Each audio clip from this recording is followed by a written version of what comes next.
Shio, and Shki.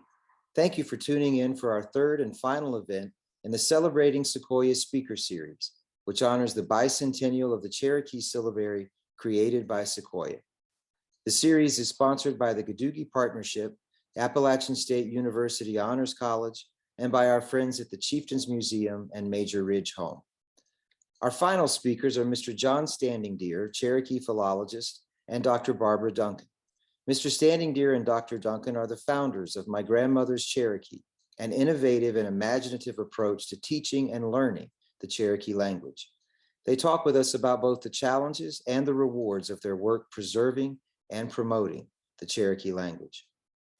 Thank you all for supporting this series throughout the semester, and please check out our Gadoogie Scholars website for upcoming event information, including the Shelu Lecture in March, when we will be joined by Eastern Band of Cherokee Indian author Annette Sanook Clapsaddle, who will talk with us about her novel, Even As We Breathe. Shki. So I am now recording. So again, thanks everybody for being here for our last event. We do have a Gadoogie YouTube page. So if you're interested in watching our first two events, we had Miss Ayla Bryant, who is a teacher at the Gadua Immersion School for the Cherokee language, if you'd like to go back and check her out. And then last month we had Mr. Kachi Tiger, who is the Cherokee language teacher at Cherokee High School. So tonight, I am unbelievably excited to introduce the guests that we have. We have, first of all, Dr. Barbara Duncan, who is working with us tonight, and we have Mr. John Standingdeer, who is going to talk with us. Both of them are going to talk to us tonight about their work with the Cherokee language and their work in preserving, promoting, and finding imaginative, remarkable new approaches to the Cherokee language and to holding on to it. Earlier this week, I saw a statistic that really both blew me away and kind of frightened me. And that is that every 14 days, somewhere on the planet, a language dies out.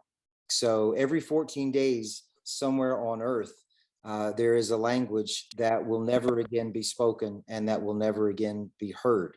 And as I heard that, I found that just unbelievably daunting and a little overwhelming, really, as I thought about the challenges that we have in holding on to and preserving Cherokee.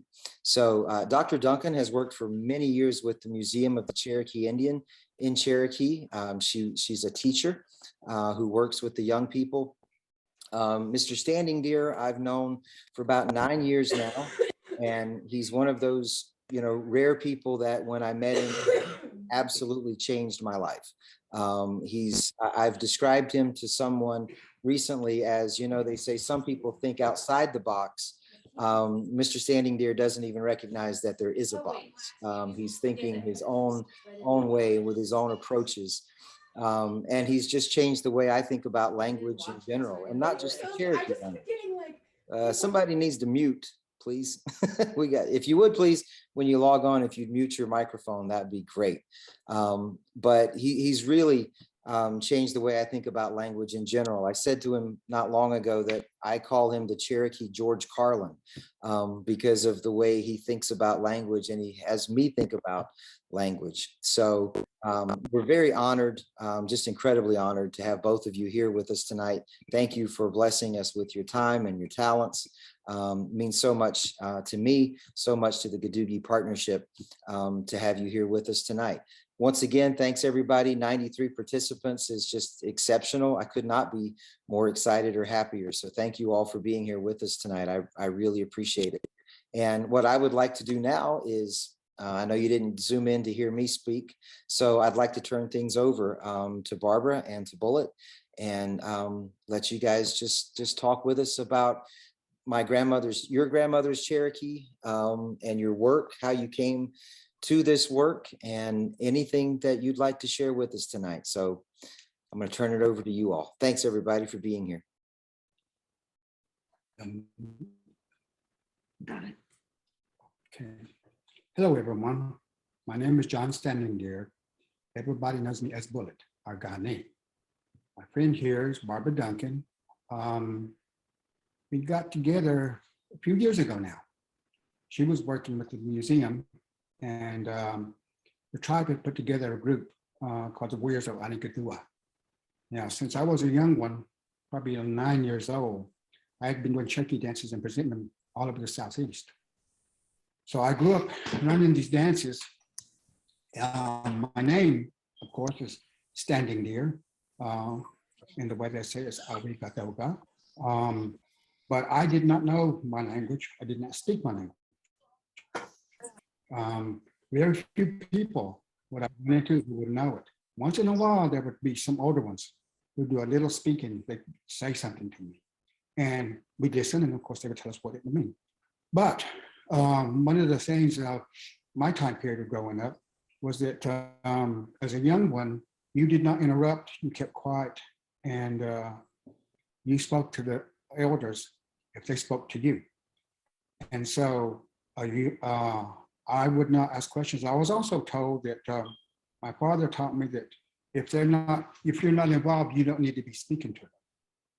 If they call you, then come and listen and talk. So whenever I would hear them speaking, I would walk away. I was doing as my father said. But in this, I just grew up. I grew up on the reservation, what's called a reservation. Actually, it's not.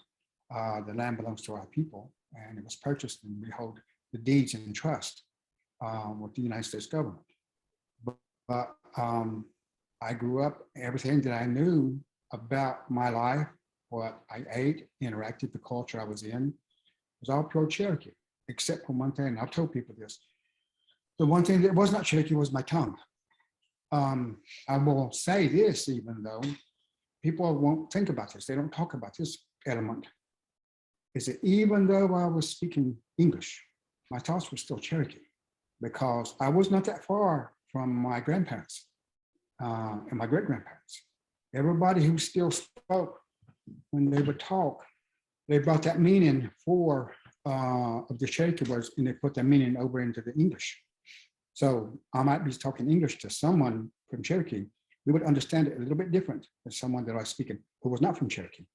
Of course, I'm educated in English language, and well, a little bit anyway. But so I could talk and interact with anyone. Now, this dance group was formed for us to represent the people, and what we decided was that we were going to learn more. And one of the guys had been trying to learn Cherokee for 12 years. And so we got to talking back and forth, and we said, yeah, let's do what we can. Let's see where we go. So I jumped into this. And part of it is through the Museum of Cherokees, which Barbara was a part of that. She helped set up some of the programs. I jumped into it and went through the class, 10-day, very intensive immersion class. And I hated it, I will be honest. I could not, there was not a matchup. There was not a correlation equal to equal. I was simply lost, and I could not do it. So I sat around, and I did know a speaker of the Cherokee language. He's a few years older than I was, and we would talk. I'd known him since my teenage years. And we talked, and he said, you know, there's a program coming up. He said, they're gonna have people working with the museum, and they're gonna be working with the language, and you could hook up with one of the elders, and it would help you. So I said, okay, that'd be cool. And so that's how I become more involved with me than Barbara, because she was part of that program.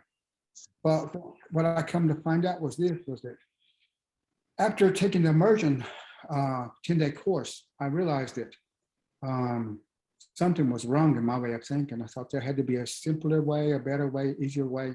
Something was not correct. And what I did know too was that 99% of the people in Cherokee was like I was. They did not speak. They grew up as I did. We were all there, and I also knew that the language was fading away. Speakers that had spoken their whole life, they were passing away. And so I just started sitting around, and I thought there's got to be a way. I picked up those syllabary charts, studied it, looked at it, and after the class, I sort of just let everything go for 1 year. I still looked at that syllabary chart. I looked at every day, every day, every day, every day. And I just looked at it. And what began my thinking was that I come to realize, now, if I had read dissertations, I would have found this out, which I did not know there were dissertations about the language. But what I did was looking at the syllabary chart, I realized there were symbols for the vowel sounds, and there were symbols for the combination, the syllable, consonant and vowel. And I just said, wow, why are there no symbols for the consonants? So not knowing what I could and could not do and what was not allowed, I mean, I'm trying to find a way. I'm looking. And so what I did was I made up another chart. And I used, there were symbols already, and I just redesignated them. Like for the word da or ga, I let that symbol for da become an alphabet symbol for the D. And for ha, I let that symbol become the H sound, because there were already symbols for the vowels. So then I would match up the consonant and the vowel. When I realized this was that if I did this, I would be able to learn this and be able to write Cherokee words in one day. There were many people I knew that could not read and write the Cherokee language. I thought, well, maybe this will help me. Now, as the story goes along, then I thought, well, this is great, wonderful, good. But I thought, I need to ask someone else about this. And I thought, who will I ask? There's this person I knew who was a scholar. Her name is Barbara Duncan. And I said, I gathered my papers up. And I called Barbara up and I said, do you mind if I come visit? I want to show you something. And Barbara said, sure, come on by. So I went to her house. We got to talking. I pulled out my papers and I said, look at this. You understand what this does? She looked at it and she said, yes. She said, wow, I never thought about this before. And I said, check it out. You can learn this in one day. I said, there's not 86 symbols to learn, 85 symbols. There's only 20-something, 26. I said, and we'll be able to write in one day. I thought that was wonderful. And Barbara looked at it and she said, okay. And so that began our partnership, me and her. And we made a presentation, but our people pretty much decided they did not need it because they already had a syllabary, and that syllabary came from Sequoyah, and it worked perfectly. I mean, the syllabary in itself is great because it is a silent recording. If you simply read what's on the paper, it will be a Cherokee. And if you know the language, then you will understand what is being read to you. So that's hard to argue with. I just wanted to use your way instead of having to learn 85 symbols. And Barbara understood what I was doing. And we began our partnership, and we kept thinking, this is another way. Hopefully the way that I've been trying to learn was not working. And that was our beginning, that was our search. And after that happened, Barbara spent time, and she did something very wonderful. She wore out one dictionary 3 times because she did a lot of cross-checking and backing up. And what we were looking at, again, I understood that what most people had been doing was looking at, we're going by just the meaning, which is a translation. And so I said, hold on, let's look at this. And we kept studying and kept looking and digging. And we began to see things within the language. And so we thought this could be a way. We're going to push on. And the idea was that your grandmother's Cherokee, what we wanted was for people to be able to understand and speak Cherokee as their grandmothers did, or if they were speaking to their grandmother, that's how they would have learned it. And that was a partnership. Barbara spent many, many hours writing matrix up to put the words together so we can break down. We have a dictionary.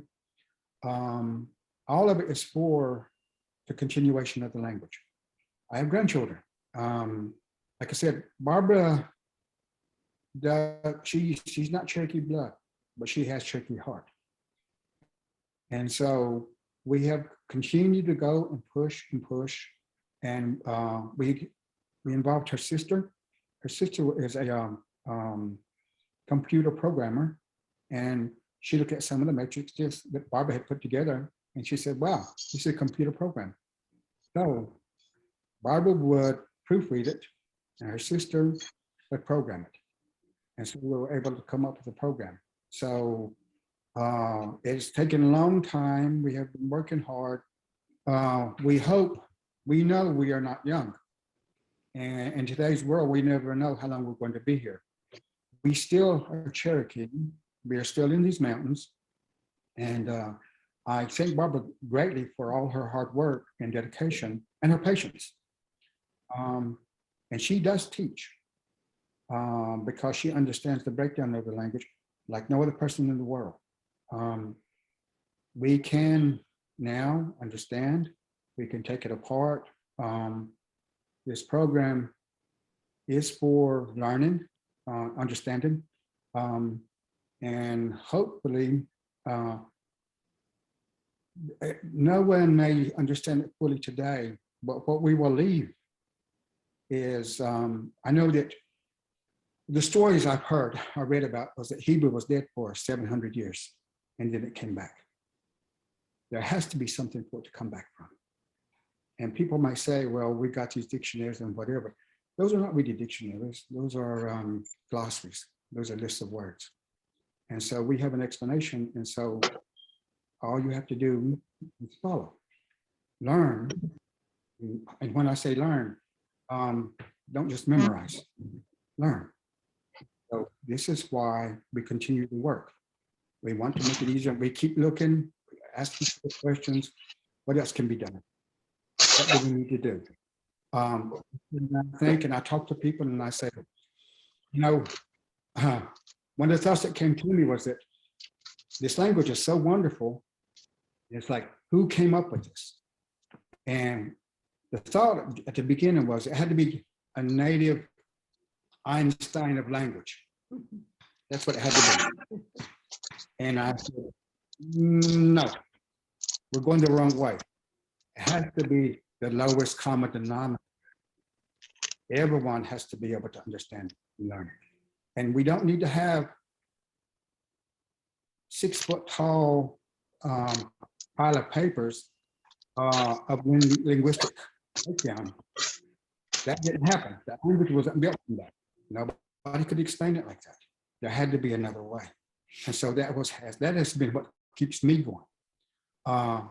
As I said, my name is John Standingdeer. I'm a Cherokee, and I can't quit. When I showed my dad what we had done and the work, and I said, what do you think? He said, as long as you know what you know, continue, push. And I'm hoping that, like I said, one day, I hate to think about our speakers going to the other world, but that's their reward. And at one time, people didn't really think about our language or that it had value. I don't want to call it a mistake, but at the time, the choice had to be made in that way. And now we simply have to learn. And I'm doing whatever I can to make it possible so it can be passed on. And again, I'd like to thank Barbara for all her dedication and hard work of giving and teaching. Barbara, she gets to interact with speakers today whenever she chooses to. And whenever she meets a former student, they will do their best to be talking in Cherokee. So that is encouraging also. And people are like, well, I can do this. They say it's a hard, the legend, that it's a hard and difficult language. Anything is hard and difficult if you don't have understanding and just frustration and then maybe even fear. But hopefully we can find and continue to make it a better way. And the celebration of the language of what Sequoyah did is a celebration of who we are, because that's how we express ourselves through this language. And so we will continue on. Again, I'm happy all your students have shown up, that they're interested, that they care about our culture. For whatever reason, they're listening, and they are listening to you. Now, I would like Barbara to say a few things. I'll talk about the Bible. But in a moment, if you have questions, we'll do what we can to answer. So here's Barbara. Thank you, Bullet. And thank you, Alan, for having us. And thank you, everybody, for showing up virtually and being patient with the technology and everything else. I am Sequoyah Dagwado Salagi Gunti, Barbara Duncan, Dagwado Yonega Gunti. Hani Ditsangoti Hagali Eligam. So I said, my name is Sequoyah in Cherokee and Barbara Duncan in English. I'm sure you got that part. And I said, I'm very happy to see you all. And so, yeah, when Bullock came over and showed me what he'd been working on, at that point, I'd been trying to learn Cherokee language for 20 years. And I was a scholar, and I thought, wow, I'm a scholar. I should know this language. I'm working with Cherokee people. And I had read the books, I'd listened to the tapes. That's how long ago this was. I had friends in the snowbird community that I would visit, and we would sing Cherokee hymns together. I didn't know what I was saying, but we would sing together. And at one point, I even learned the syllabary. I sat down, I spent 3 days, basically. I learned the syllabary the first day, and then I practiced writing. And then suddenly I realized, oh, I still can't speak Cherokee. I can write all these words, but I can't speak Cherokee.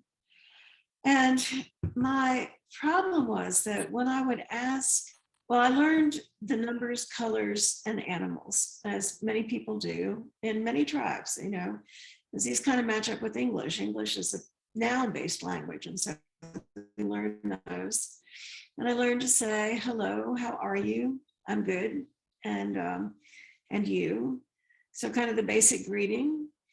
I learned to say a few things in reply, like, I'm hungry, I'm tired, I'm working hard. But when I asked somebody, when I asked either a speaker or a scholar to tell me, how do I change I'm working, into I worked yesterday, or I will work tomorrow, or he's working, they couldn't tell me how to change it. They could give me another big long word. And I could not cram enough of those big long words in my head to ever become conversational in that way. Because one of these long words in Cherokee, some scholars call them verbs. They're not exactly verbs. They are a whole sentence in English. They include who's doing the action, what's happening, how and when it's happening, and some other information on the front and back. And to speak these words, you have to conjugate all their parts. And so this is what nobody could explain to me. I went through the same immersion class that Bullet did with the Warriors of Anigadua, and I learned a few new words, but you know what? It took me 10 days to learn to say the name of one of the students in the class, and his name was the photographer, Ditsilos Diski. Took me 10 days to get those syllables lined up in the right order. And I learned a few other words too. Wait. I learned one word. Tigata. I don't know. A whole sentence in English. I don't know. So I was just so frustrated. And I asked scholars, I sat through a week-long seminar with a linguistics scholar who'd written his dissertation on Cherokee. And I thought, this is it. I'm finally going to find out how to conjugate these words. No, he went through his whole dissertation. I still did not know how to put the words together. And so when Bullet walked up on my porch, you know, I felt like I'd been beating my head against the wall for a long time in terms of learning Cherokee. And I thought I was just too stupid. And everybody said it's a hard language. So Bullet showed me this way of turning a syllabary into an alphabet. And I thought, yeah, I see how that works. That's cool. And of course, I wanted to learn how to conjugate the verbs. And Bullet was interested in this too. So we started writing out these words, these conjugations, in his syllabary, which is more like an alphabet. And when we did, this amazing thing happened, was that we could see the Cherokee patterns in these words. That kind of, using this alphabet syllabary, kind of unhooked my brain from English. And I didn't realize how much I was unconsciously influenced and colonized, you could say, by English. But every time I would see a syllable G-O, I'd think go. Or I'd see a syllable, or no, it's not a syllable, but I'd see I-N, I'd think in. And so I had all these English thoughts and syllables in my head. And the other thing is that Bullitt kept saying, none of this would have happened without his idea. Bullitt kept saying, if we have spoken this language for 6,000 years, there has to be a pattern. Everything in nature has a pattern, and this pattern has to be simple and easy. And I said, you know, nobody has ever put those words simple and easy and Cherokee language into a sentence together. But Bullitt insisted that this was how it had to go. There had to be a pattern, and it had to be simple and easy. And to make a long story short, we figured out that pattern. And so each one of these words, they call them words, it's really a word / sentence in Cherokee, equal to a sentence in English. They all have the same pattern. And this pattern is in fact so regular that you can conjugate them with a computer program. And that's what my sister developed. And we have a patent on that program. It goes both ways. It can conjugate and spit out these words, but it can also take a language and break down and show you the patterns in that language. So when we saw this, I got really happy because this meant that I could learn Cherokee.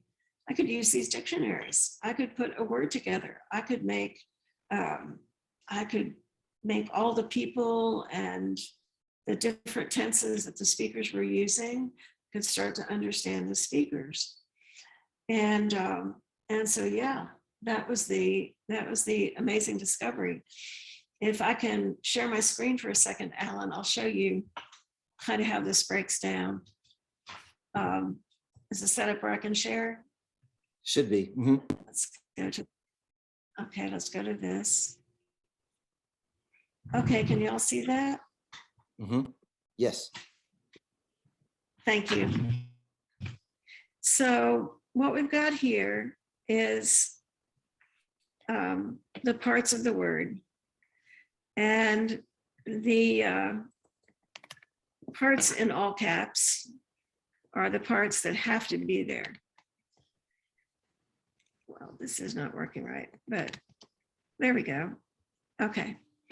So every one of these long words has to have who's doing the action, what's happening, how and when it's happening.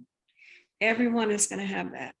They might have some additional information in the prefix and the suffix, but they've got to have this. So these words can be really simple or really complicated. So here was one of the words we looked at first. I'm going. So we can break it down just like this. In this column, the G means I'm doing the action. This is the part of what's happening. It means going. And these two work together to mean it's happening in the present right now. So then we come over here and we're going to put it into syllables. All right. So, okay. And then if I want to say you are going, you, one person, I put an H here in this who column. That means you, one person. And again, we've got going. We've got that it's happening right now, because that's what we're talking about.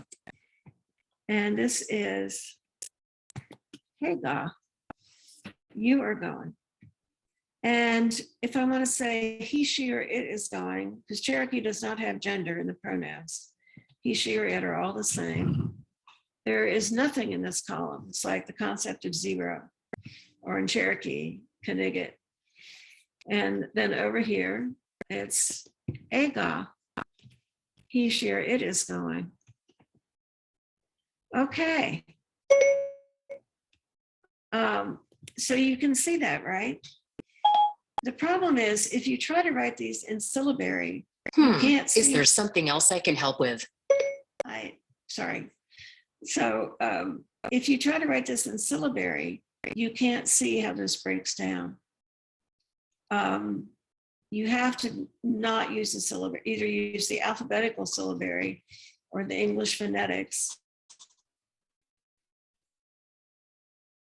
to see how these words break down. A more complicated word like, for example, I worked. If I want to say I worked yesterday, which I did finally learn how to say, doggy là, we stane là, la e full form. It works the same way. You have a prefix that means plural actions, because if I'm working, I'm doing more than one thing. I'm doing the action. This is the root for work. And these two together means it happened in the past. So any of the words can break down in this way. Now, the thing about this that makes it so easy to learn is that in this column right here of who's doing the action, there are only 10 people. And there are 10 people actively doing something and then 10 people not actively doing something. So, okay, 20. But you learn 20 elements, so 20 letters or syllables that can go in this column. And you can put them on literally hundreds of verb roots. You can use them to make thousands of words. And you don't have to memorize thousands of those long words. Just remember these people right here. Likewise, in this column here, there's only 7 possibilities of what could go here. You learn those. You can likewise put those on hundreds and hundreds of verb roots. So what we did was really a new analysis of Cherokee words, of Cherokee verb morphology, if you want to use linguistic terms. We did a new structural analysis of Cherokee verb morphology. And the way we break these words down to make it simple, it is like the way some linguists break down words, but not all of them break them down the same way that we do. So we go for the consistency. So once you learn what one of these roots is, it's going to be the same for all the people and all the tenses. Now, in order to do this, I'm going to stop sharing now. But in order to do this, we had to throw away any reference to English grammar and English language because it doesn't work. It just confuses the issue. You can say, oh, okay, this is like transitive, but then it's really not. They're like 50% of the words are exceptions to that. And we had to throw out all the linguistic terminology because that did not exactly fit either. And if you think about it, a lot of the foundation of linguistics comes from studying Indo-European languages. Those concepts don't fit American Indian languages. So we threw out English grammar, we threw out linguistics, and we looked at the Cherokee words and the patterns in the Cherokee words. And once we did that, it became simple and easy.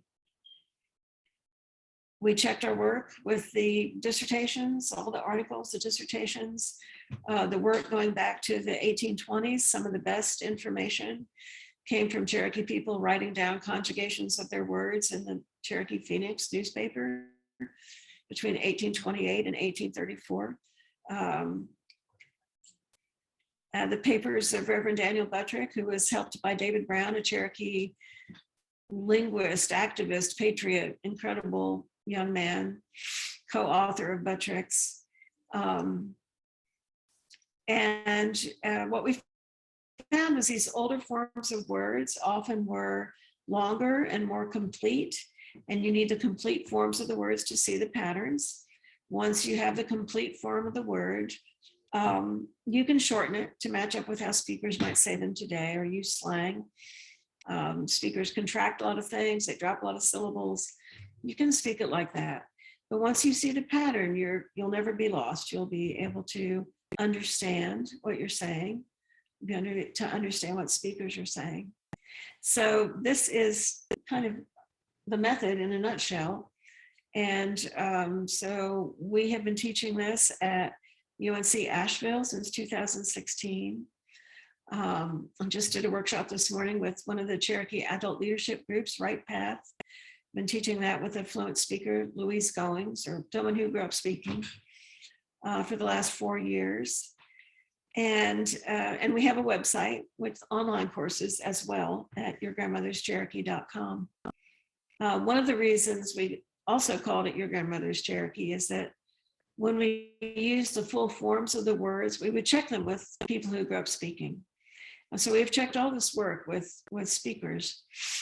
And often they would say, wow, I haven't heard that word since my grandmother used it. And so it's Your Grandmother's Cherokee. And this is a method that we developed for people who are trying to learn Cherokee. It doesn't help the speakers. They can already speak. They know all the words they need to know.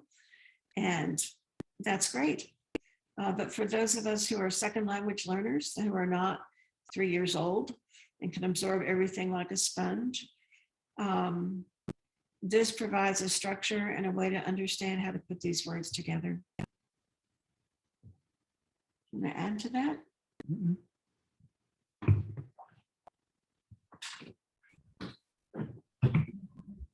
So Alan, I guess we would take questions from people if people have questions.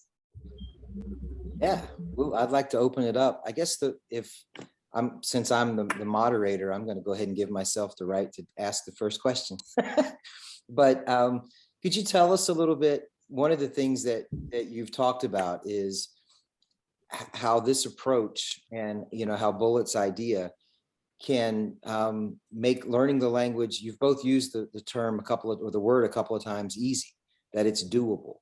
And one of the things that I find I confronted, years ago, that I think kept me away from even attempting the language. One of the things that I know my Cherokee high school students will say to me all the time is everyone has this baggage that they're carrying with them, that this language is almost impossible to learn. It can't be done. It's so unbelievably difficult. And so, I think for a lot of us, it feels like we've lost before we even start. And so a lot of people just sort of get very intimidated. And so we don't even try.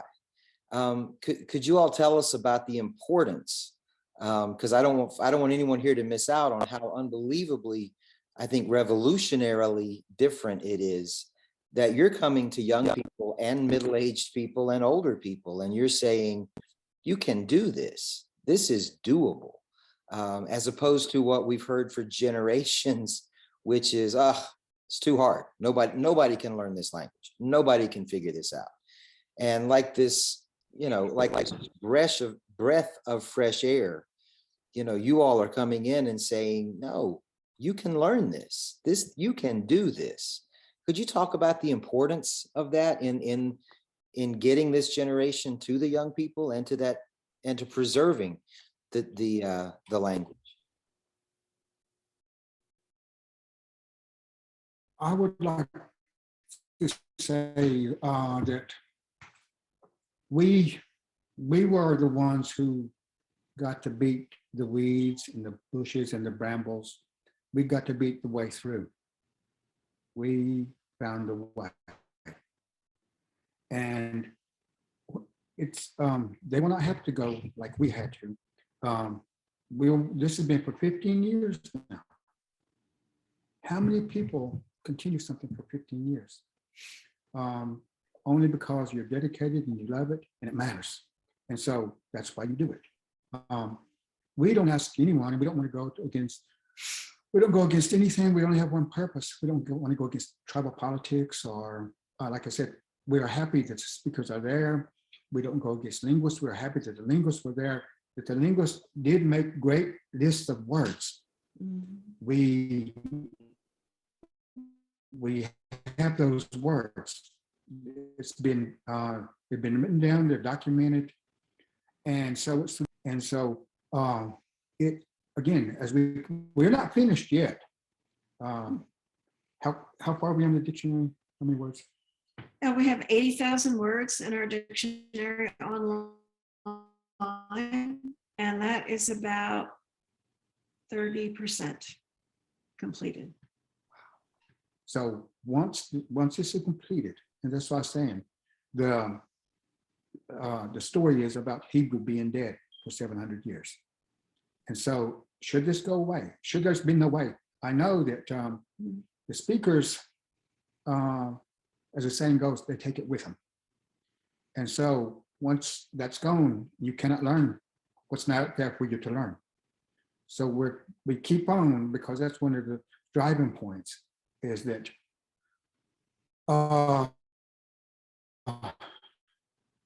someone who's born in still Cherokee, hopefully it won't be this long, but 150 years, 100 years. I hope that doesn't happen. I hope it doesn't die. We have this way, and we keep working so that it will continue on, because that is a part of who we are in the way that we think. That's what we're trying to do here. Like I said, Barbara's not got the blood, but she has the heart, and she loves teaching. When I began this, there was one thing that I wanted to understand it. Barbara and I talked about this at the very beginning, and I said, Barbara, what do you want to do? She said, I want to speak Cherokee. She said, what about you? I said, I want to understand. And so through this is where we came to it. And that's why it has mattered so much. Can I speak to anybody in Cherokee using English? I can, yes.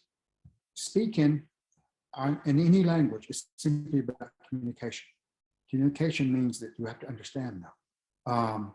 It doesn't do any good to say something and you don't know what it means, or the other person doesn't know what it means, because what are you saying? Really, actually nothing. You're just making sounds. And so we hope, the hope is that it continues on. And as Barbara was saying, is that when someone has tried so many years, as she did, it was hard. And like I said, I didn't try it. I tried the immersion class and I said, there's got to be an easier way. And there was just something inside me that said, you can't stop. It's got to be there. It's been here too long. And so we continue. The young ones, if it's here, we have this. Now you can go and you can go try, there's many books out there by different people who come out with different ways. By all means, do whatever you can. And we're just saying, we have a way, and just try it. Try. That's the main thing. And if you have questions, look, if you don't understand, you have to ask the questions. If you're Cherokee, that's kind of what it matters so much. That's a really great question, Alan. And lots of our students have been traumatized in different ways by their experiences trying to learn Cherokee in school, or from a spouse. People have been married 25 years and still not able to learn Cherokee from their spouse, and have all kinds of feelings about that. And what I tell them right off is that it's not that Cherokee is difficult. It's just that it's really different from English. And if you can just get your mind around the fact that this is going to be different from English, it's not going to match up with what you know. But just concentrate. But if you can concentrate on the logic of Cherokee itself, within itself, it's very logical and very simple and very easy. And that's been the wonderful thing by looking at these patterns and by throwing out English and throwing out linguistic categories and just looking at the Cherokee patterns. It's like so amazing. This language is more like math than in English, than a language that people say languages evolve, and we think of it as like a house with like different rooms added on, in one room you have to step down, in one room you have to step up. And this language is like math. It's like it was all created at once. It's this incredible system. I've never seen a language like this. It's just amazing. And so that's what I tell people. And when we get to certain, I've noticed that, because I've been teaching about 10 years now with the help of started out with the help of a pilot group here in Cherokee, and they helped me figure out how to pace this and what was going to be helpful to them. And what I found out was whenever we came to a concept that the more it diverged from English, kind of the longer it took to absorb. So again, but just like it's not really difficult, it's just different. And so by using this method over the years, what we found is that, for example, at Asheville and with languages, hey, it's about the hours. You know, it's like learning a musical instrument or a sport. You got to put in the practice. But like students who take, so we have 4 levels of the course. So first semester, right off, level 1, we get people out of just saying, hello, how are you? And numbers, animals, and colors, to where they can actually have a conversation. They can use negatives, they can make questions, they can talk about the 5 different states of things. Give me a liquid, give me a solid, give me a, you know, flexible, rigid, and living thing. And by the end of the second semester, they can talk in the past and future. They can talk about what they do in the morning in present and command tenses and past and future. By the end of level 3, which is 3 semesters, they can use all the different people, all the 10 people. They can use all the 12 tenses that the speakers use most commonly. They can talk in past, present, and future, all the different tenses. They can use the dictionaries that the linguists have developed, so they have resources to continue. They can talk about what they do in the morning when they get up, yesterday, today, tomorrow.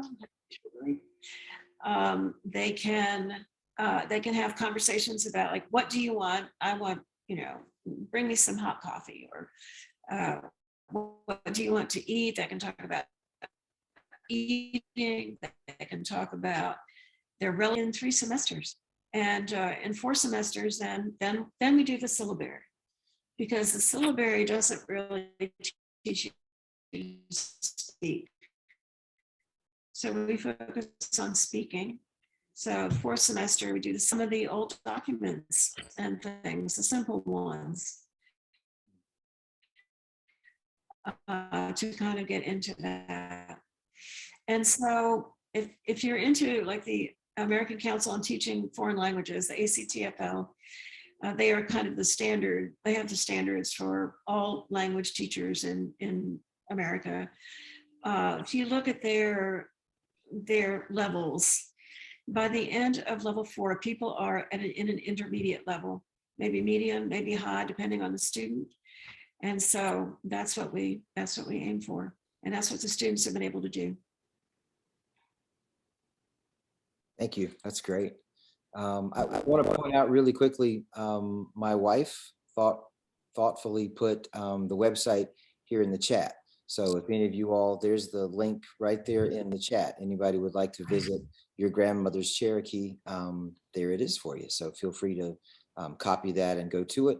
And let me open the floor up. I'm not quite sure the most organized way to do this with this many folks, but maybe just if you have a question, just jump on in. You could put it in the chat if you're more comfortable with that, for sure. Or if you're okay to just unmute and ask, go ahead and do that. So let me open that up. Anybody who would like to ask a question?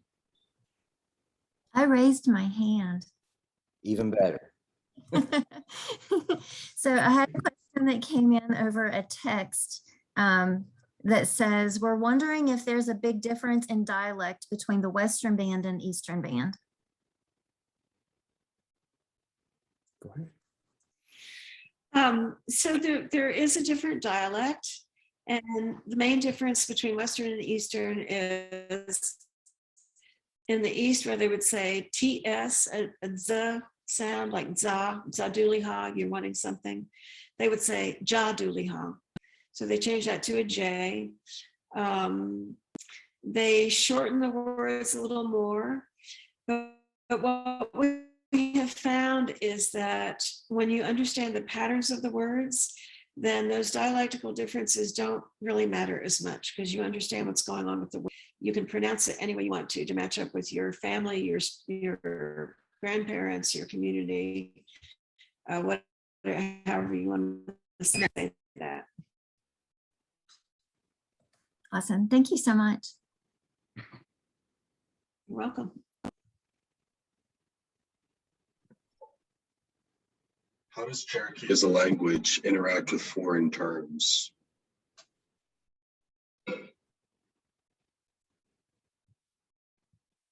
It doesn't really. And so, one of the solutions, there's so much new technology in the world, right? And languages have to figure out how to deal with this. So sometimes people just say pizza or Walmart or a specific word for something. But it's interesting, because Cherokee is so descriptive. So there is a consortium with the Eastern Band up with a list of new words for the immersion schools to use in teaching science and so on. And so they have some words for things, but then people in communities also come up with their own words. So the word for computer, there's a man in the snowbird community who calls it the devil box. Ganesha. The devil box. And so people in his community use that and they laugh. Other people call it the lightning brain, analskiski unansida, which turns out is the Chinese term for computer also, lightning brain. So Chinese somehow chose that as well.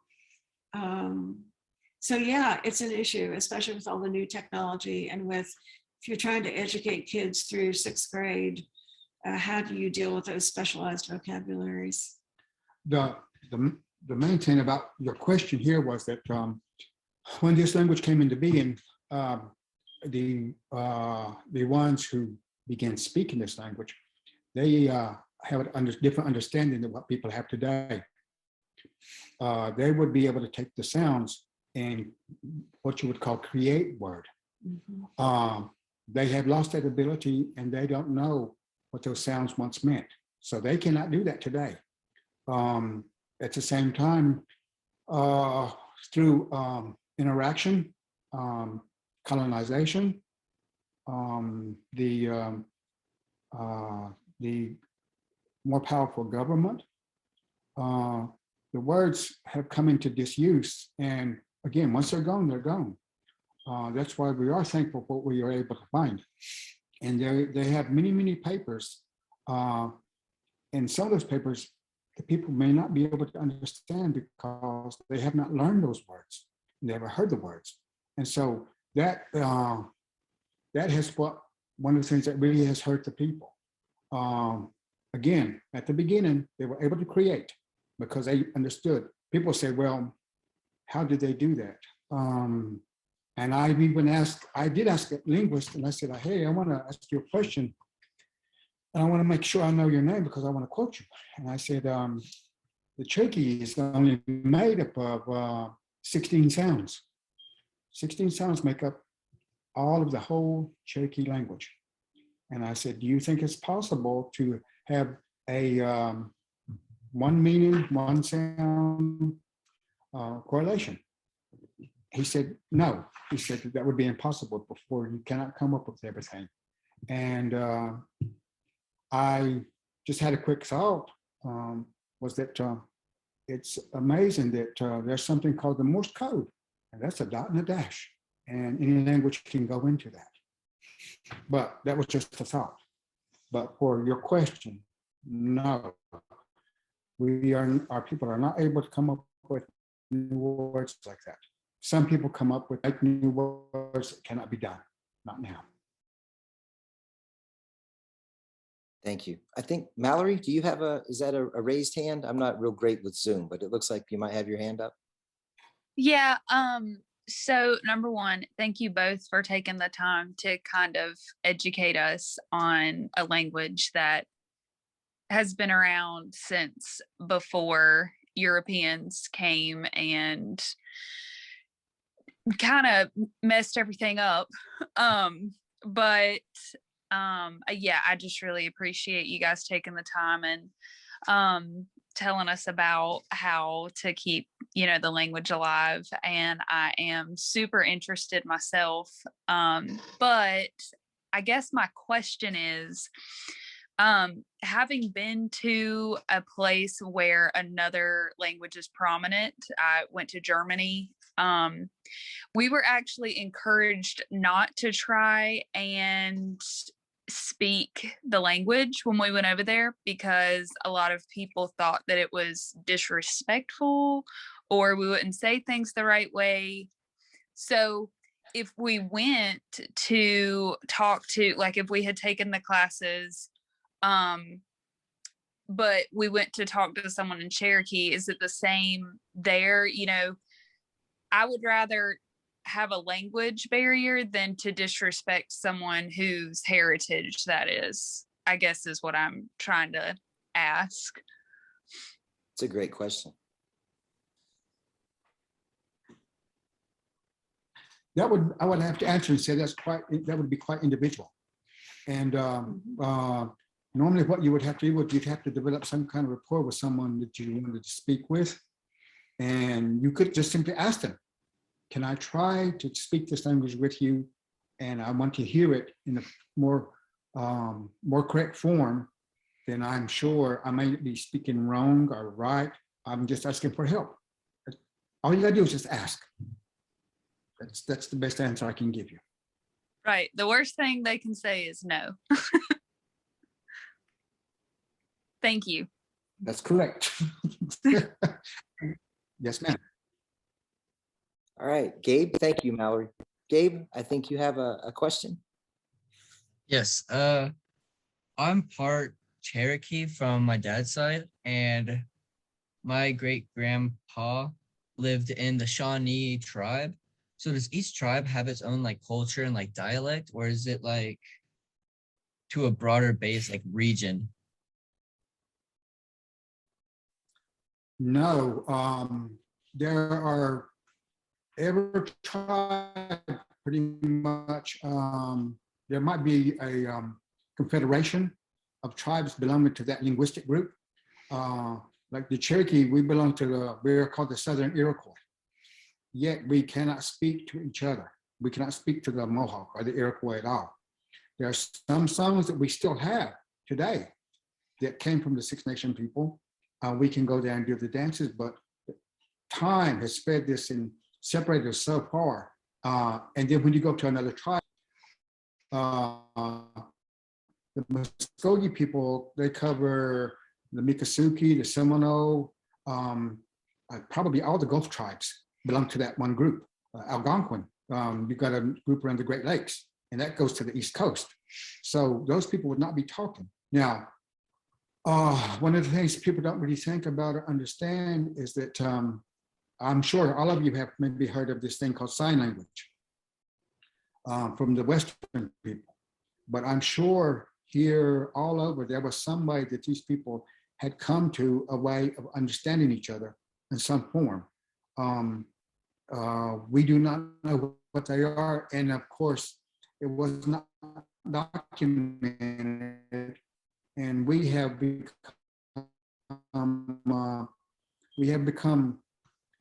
too modern, too quick.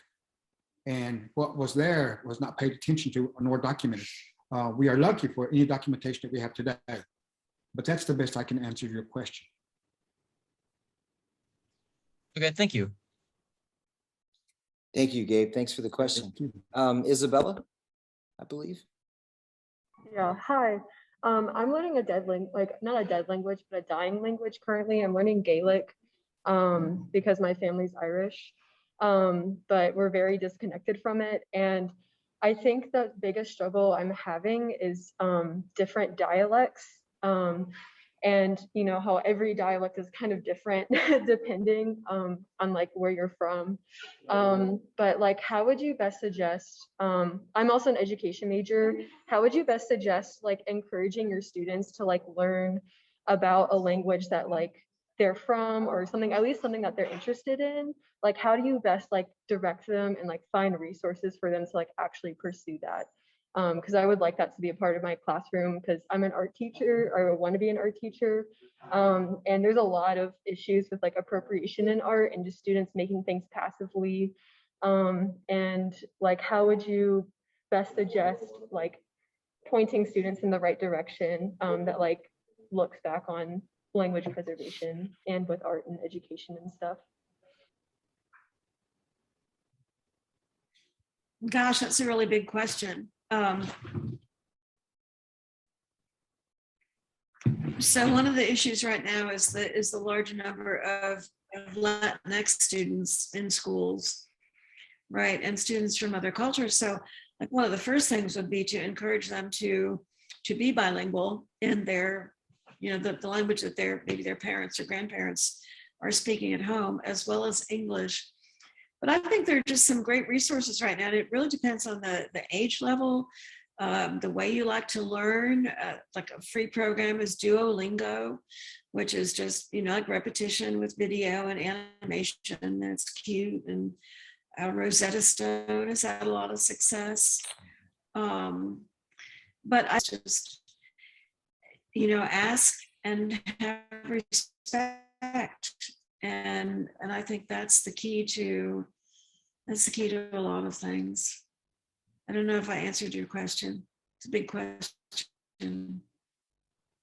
Yeah, most education questions are big questions, so you're good.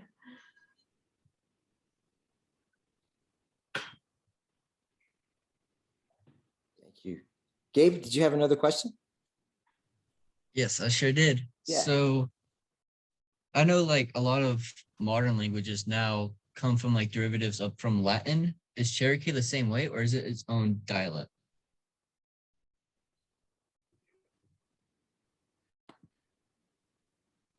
Cherokee is come from the Iroquois. And the Cherokee in itself, at one time, we know that they had 3 dialects, and there may have been more.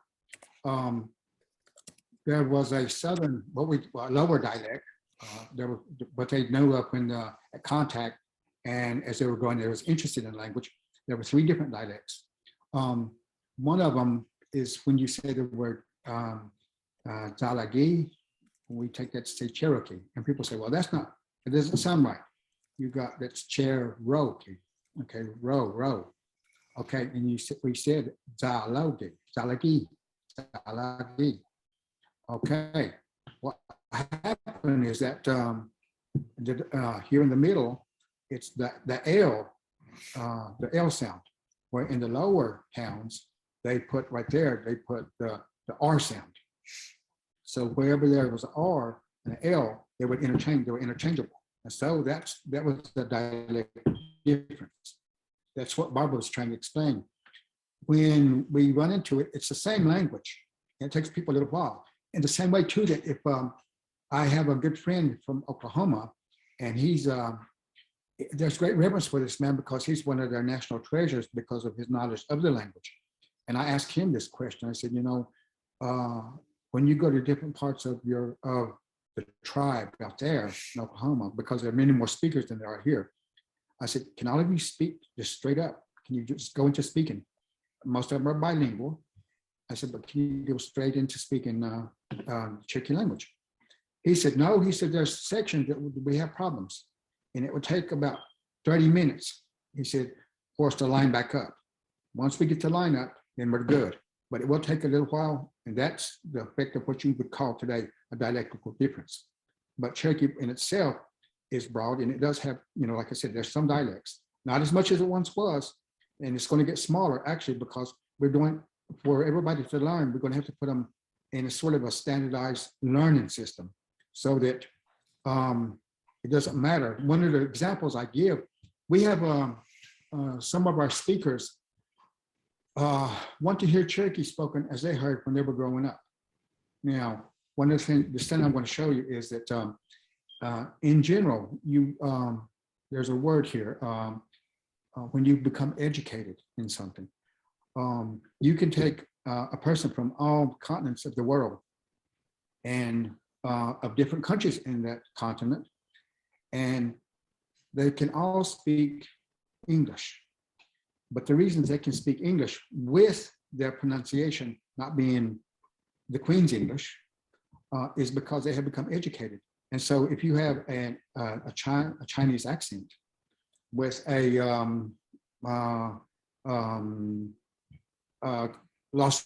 Angeles, California accents, you can still understand each other. And that's because you have both become educated in the same language. And that really helps a lot. But for people wanting to hear it as they heard it from their parents and grandparents, you'd say, well, they might not be, and they don't sound right, but you will understand what they mean if you learn it. And that's a point that a lot of people don't think about. And so when you're asking about dialect, what it comes down to is, do you really want to understand and speak with this other person? You can cut them off if you don't want to. I don't know where you're from. Was this Gabe? I don't know where you're from, but if you met somebody from another part of the country here and they don't speak exactly like you do, you might say, well, I'm not going to talk to them because they don't speak the way I do. That would be very individual also. So this is something people are really not thinking about yet. I hope I helped. Yes, you did. Thank you. Thank you. Anybody else have a question?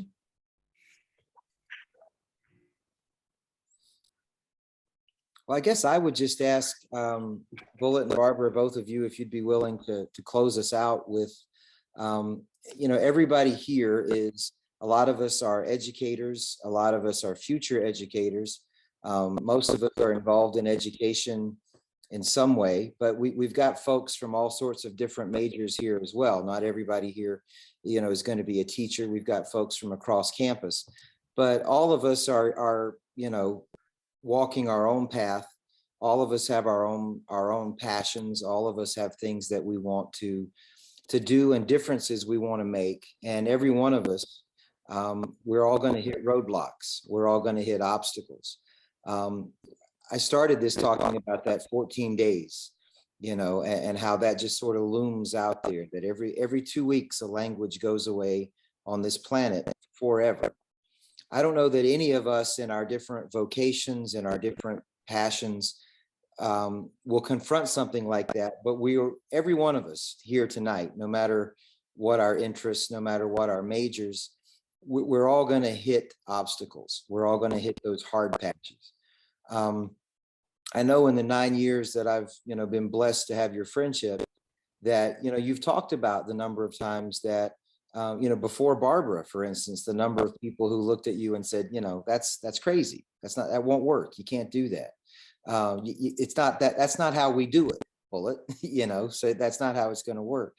So I wonder if you all could just sort of leave us with some advice really on what the two of you do when you think about the daunting task that you're taking on, or when you confront those folks who say, well, that's just not how we've ever done things.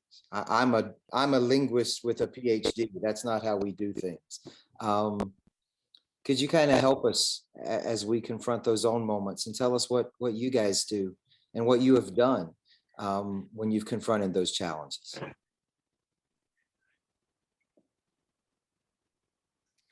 So Alan, that is a really good question. And there are a lot of those challenges.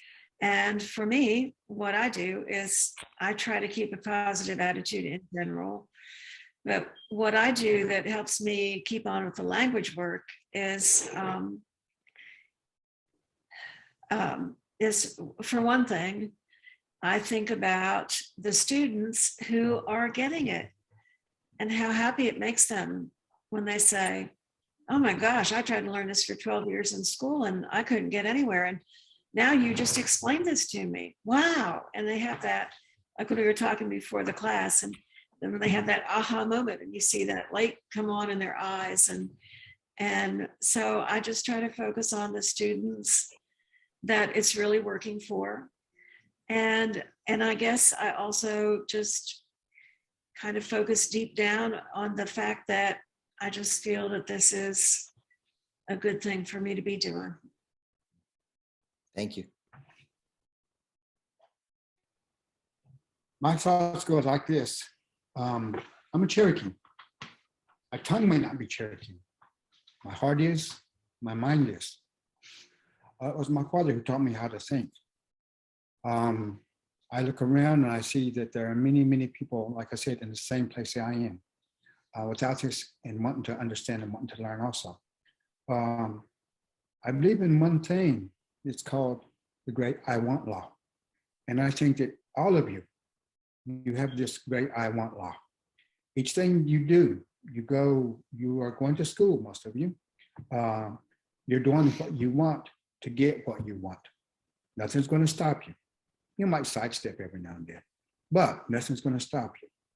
And nothing should stop you if that's what you want. And when it means that much to you, my dad told me, he said, you will get whatever you want if you want it bad enough. And so in coming up with what we've done, and there are challenges, yes. One is for myself to understand. I had to overcome and see to learn, but that was against me. And these other things, it's like, I'm hoping to help my children. I have, whenever I have a cousin that has a new child, grandchild, and I say, tell them, show me, I want to meet them. I want to meet my blood because we're all the same people. And so again, I'm not saying anyone has to do this, but I have to do this because I want to understand. I want something to be here. I'm not going to be here forever. We have been here forever. As I walk through the mountains, as I walk through Tennessee, if I go and visit, if I go to Kentucky, I want to look around. When I go south and I leave the Appalachian Mountains down to South Carolina, I'm thinking, this was Cherokee land. This was Native people. And I meet other Native people and we will talk. And we'll talk about the same problems. Everybody's using their language. And it's like, what we have learned here gives me real hope. And I tell them, there is a way. Don't give up. We can't give up. As long as you have new blood, they have your heart also. Give them your heart. Just give them your heart. But the main thing, again, is that all of you have something you want. Nothing's stopping you, and you will get it. That is your goal. That will become your life. And so I say, good luck to all of you. And I say, go and teach, become who you want to be. I got a real good friend, and he grew up with a stepfather who was pretty abusive. And he told me he was grown, he'd been grown 30 years. And he had picked up an imprint, and it was a pretty ugly, mean imprint. And he told me one day, he said, there's some things I want to do. I want to be that man again. And I asked him, I said, do you want to be that man your stepfather made? Or do you want to be the man that you know is inside of you? That's all the choice we have to make. We just be who we are. We be who we love, and we be who we want to be. That's the best I can say to you. I hope all of you get there. I'd like to thank all of you for having us and paying attention and listening. I'd like to thank you, Ellen, for inviting us to do this. I'd like to thank Barbara. Barbara didn't know this was going to happen. And like I said, I needed some intellectual backup. Barbara's wonderful. But I'm happy to have done this and to meet all of you. Maybe one day I'll maybe come to campus, and who knows, we could sit and talk. But I thank you. Thank you guys so much. It's really for on behalf of Appalachian State and the Gadoogie Partnership, it really is our honor. I can't thank you enough for giving us so much of your time, your expertise. Just really, really appreciate it. Appreciate your time. Like I said, Bullet, I've always appreciated your friendship, mentorship. You mean a lot to me, man. You really do. So thank you for everything you do. And Barbara, thank you for your time. I think I told you we met once when you stayed after. I'm sure it was a long day. You had been at work and you stayed after just to spend some time talking with my Appalachian State students who were there on the boundary. So just appreciate both of you for everything you've given us tonight. Also, I want to say thank you to everybody who came tonight. Thank you so much for supporting this. Thank you. I like to think, as old-fashioned as this might be, I like to think that somewhere Sequoyah felt the love, that he felt you all being here and listening and knowing that that the language is in such good hands going into the future. So thank you, everybody. If I'm not wrong, Bullet and Barbara, I believe I understand that there is no Cherokee word for goodbye. So, and I love that. I love the fact that there isn't one. So what I will say is hopefully we will all see each other again, and hopefully we'll see each other very soon. Thank you all for supporting the program, and thanks for being here tonight. See you, everybody. Thank you again. Thanks, Bullet. Thank you, Barbara. Thank you.